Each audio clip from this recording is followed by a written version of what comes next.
state-by-state polls were suggesting that Clinton had a sizable lead. An Associated Press poll had Hillary Clinton leading Donald Trump by 14 percentage points among likely voters 12 days before the election. A CBS poll released 5 days before election night had Clinton polling ahead of Trump by 3 points. It wasn't just that she was leading, it's that she was leading consistently across most of the battleground states. But when the polls closed and the votes came in, Trump proved the pollsters wrong.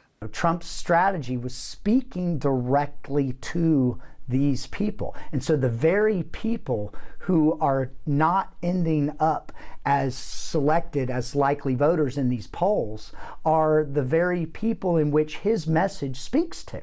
Jason Gaines is a political science professor at the University of Louisville. He says pollsters ask a series of questions to a group of randomly selected people.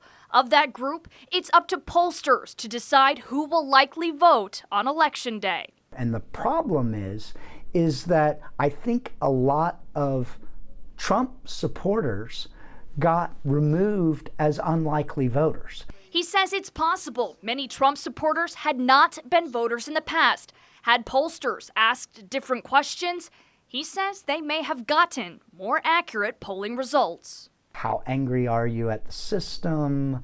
Do you feel left behind? These kinds of things, and then created some scale from that and then included that as one of those items.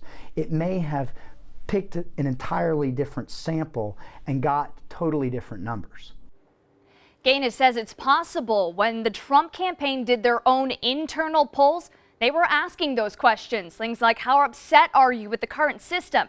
And instead of counting people out who may not have a history of voting, including them in their results, giving the Trump campaign a different set of polling numbers. Emily Maha, WLKY News.